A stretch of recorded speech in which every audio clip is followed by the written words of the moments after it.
আসসালামু আলাইকুম প্রিয় দর্শক, আসন্ন নির্বাচনে অনেক দিক থেকে এটা কিন্তু একটা অন্য আগের যে নির্বাচনগুলি ছিল তার চেয়ে একটা ব্যতিক্রমী নির্বাচন।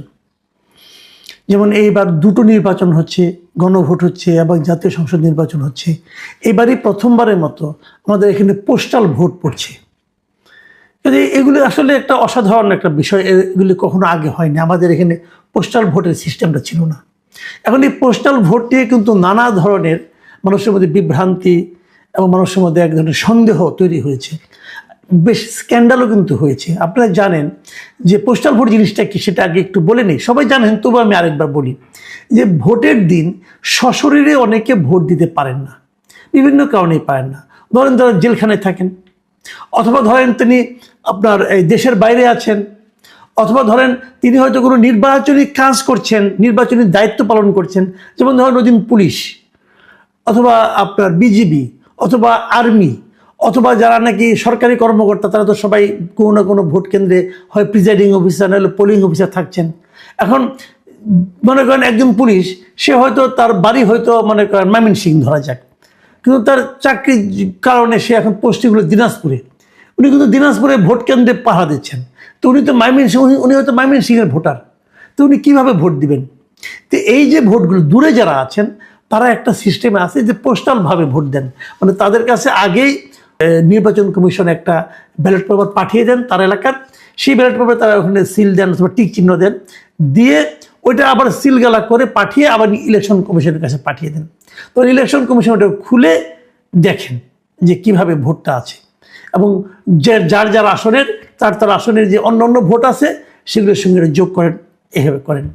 এবং এই কাজটা করতে হয় কি, এই ভোটটা আসতে হয় যখন তারা আগে ওই ইলেকশনে যে ভোটগুলো যেদিন গুনবেন ওই দিনের মধ্যে আসতে হবে, ওই দিনের আগে আসতে হবে। তাহলে ওইগুলো আবার তারা ওই সেন্টারে পাঠিয়ে দিচ্ছেন, দিয়ে তারপরে ওনারা ওই ভোটগুলিকে হিসাবের মধ্যে নেন। এভাবেই তারা একজনকে নির্বাচিত করেন অথবা করেন না। কিন্তু প্রত্যেকটা ভোটারের একটা শান্তি থাকে যে আমার ভোটটা তাহলে কাউন্ট হলো। এটা দাবিটা অনেকদিন আগের থেকে ছিল, কিন্তু এই দাবিটা এবারে প্রথম পূরণ হচ্ছে পোস্টাল ভোট। এখন বিদেশে যে পোস্টাল ভোটগুলো গিয়েছে, আপনারা জানেন এর মধ্যে বেশ এগুলো নিয়ে স্ক্যান্ডাল হয়েছে। একাধিক মধ্যপ্রাচ্যের একাধিক দেশে দেখা গেছে যেগুলো যার যার ঠিকানায় যাওয়ার কথা, কিন্তু তার ঠিকানায় আর পৌঁছতেছে না।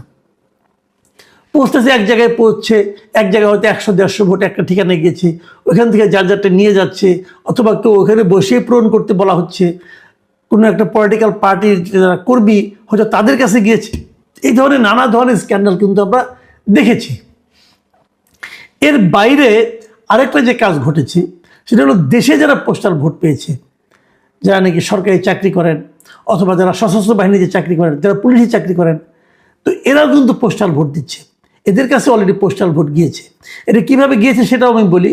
তারা আগে একটা অ্যাপ ছিল সরকারের, সেই অ্যাপের মাধ্যমে তারা ওই নাম নিবন্ধন করেছে। আগে এটার নাম ছিল পোস্টাল ভোট বিডি, এরকম একটা অ্যাপ তৈরি করেছিল।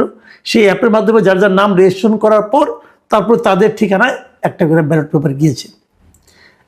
আমার কাছে গত 2 দিনে বেশ কয়েকজন অভিযোগ করেছেন, যারা নাকি দেশের মধ্যে আছেন, অভিযোগ করেছেন যে তারা এই পোস্টাল ব্যালটটা নিয়ে বেশ টেনশনে আছেন। তো আমি বললাম, ভাই কেন, আপনার টেনশনটা কেন?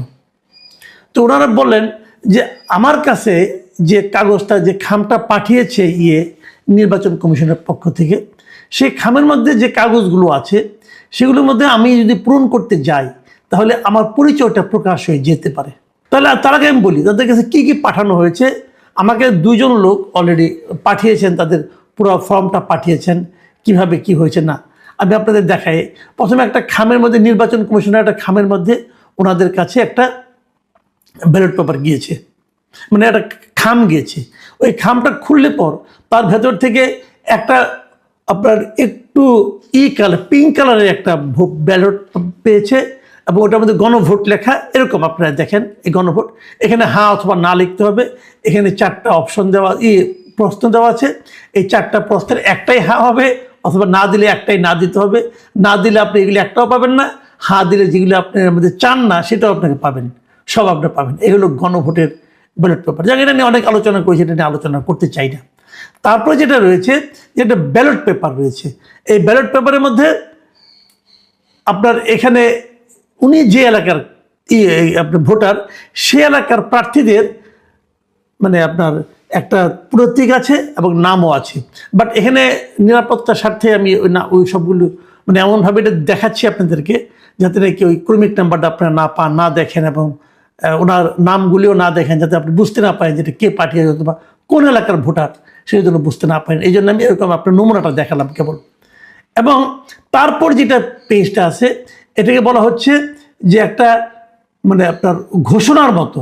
এবং এটাই হলো গিয়ে সবচেয়ে বড় সমস্যা, যে কথাটা আমি বলতে চেয়েছি বারবার, যে এটা নিয়েই আমাদের ওই যিনি আমাকে এটা পাঠিয়েছেন তিনিও বলছেন, এটা হলো ভোটদাতা কর্তৃক একটা ঘোষণা। এটা ফর্ম নম্বর 8। এখানে যে ঘোষণাটা আছে এটাই হলো সবচেয়ে ভয়ঙ্কর।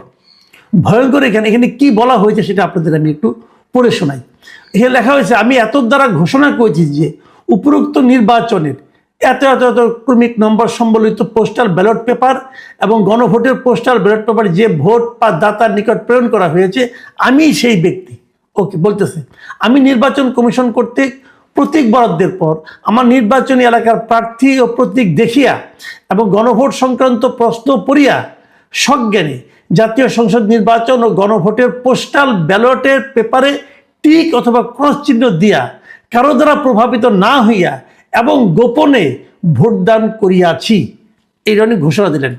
তারপরে উনি বলতেছেন যে আমি আরও ঘোষণা করেছি যে পোস্টাল ব্যালটে ভোটদানের উদ্দেশ্যে মোবাইল অ্যাপে নিবন্ধন করার পর আমি শুধুমাত্র পোস্টাল ব্যালটের মাধ্যমে ভোট প্রদান করিয়াছি বিধায় সশরীরে ভোট কেন্দ্রে উপস্থিত হইয়া ভোট দিতে পারিব না। এই বিষয়ে আমি এও সতর্ক আছি যে এই ধরনের কোনো চেষ্টা নির্বাচনী আইন বহির্ভূত বলে গণ্য হইবে। এমনটি করিলে আমার বিরুদ্ধে প্রচলিত আইন অনুযায়ী ব্যবস্থা গ্রহণ করা যাইবে। আমি আরও ঘোষণা করতেছি যে আমার ভোটের গোপনীয়তা রক্ষা করিব, মানে উনি ওনার ভোটের গোপনীয়তা রক্ষা করবেন, এই ঘোষণা উনি করছেন। তারপরে তারিখ দিতে হবে এবং নিচে ডান দিকে দিতে হবে ভোটদাতার নাম এবং জাতীয় পরিচয়পত্র নম্বর এবং স্বাক্ষর। কথাটা খেয়াল করেন। তার মানে যে এগুলি সবগুলি পরে আবার আরেকটা এনভেলপ তাকে দিয়েছে, হলুদ রঙের এনভেলপ, সেই এনভেলপে করে ভরে সিলগালা করে পাঠিয়ে দেবেন নির্বাচন কমিশনের কাছে, রিটার্নিং অফিসারের কাছে সে চলে যাবে। ফাইন। এখন আমার প্রশ্নটা দেখেন আপনি, খেয়াল, যে ভোটার আমার কাছে পাঠিয়েছেন ওনার আতঙ্কের জায়গাটা একটু খেয়াল করেন। তিনি বলছেন এই যে ঘোষণাটা আছে, এখানে তো আমি আমার স্বাক্ষর দিচ্ছি, আমার ভোটদাতা হিসেবে আমার নাম দিচ্ছি এবং আমার জাতীয় পরিচয়পত্র নাম্বার দিচ্ছি। তাহলে আমি বলছি যে এই ভোটটা আমার ভোট। আমি কার কাছে পাঠাচ্ছি? নির্বাচন কমিশনের কাছে পাঠাচ্ছি। নির্বাচন কমিশনে কেউ না কেউ তিনি খুলবে। যিনি খুলবেন তিনি জানবেন যে এই ভেতরে যে ভোটটা আছে এই ভোটটা এই ভদ্রলোক দিয়েছেন। যদি সেটা দেওয়া উনি জেনে যান, তাহলে কি এটা আমার গোপনীয়তা লঙ্ঘন হচ্ছে না?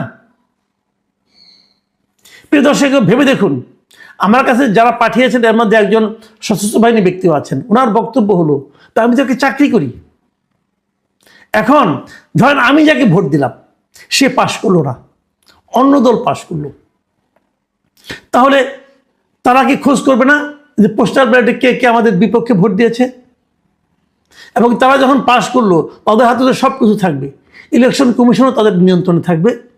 তারা যদি ইলেকশন কমিশনের কাছে চায় যে পোস্টাল ব্যালটে এই সরকারি কর্মকর্তা কর্মচারীদের মধ্যে কে কে আমাকে ভোট দেয় নাই তাদের একটা তালিকা তুমি পাঠাও, আপনি তো বলবেন ইলেকশন কমিশন সেটা পাঠাতে বাধ্য না। হ্যাঁ, বাধ্য না, কিন্তু আমি তো বলি বাংলাদেশের যে প্র্যাকটিস, বাংলাদেশের যে কালচার, সেখানে তো তারা আরো আগে ভাগে পাঠাবে যে আমি কত অনুগত আপনার, দেখেন সব তথ্য আপনাকে দিয়ে দিচ্ছি, এটা তো করবে। তাহলে যিনি ভোটটা দিলেন তার চাকরি নিয়ে টানাটানি, তাকে তো বলবে হ্যাঁ বেটা তুই আমার বিপক্ষে ভোট দিলি কেন, তার মানে তুই ওই দলের লোক, তুই ওই মতাদর্শের লোক, তোর চাকরি রাখার কোনো দরকার নাই।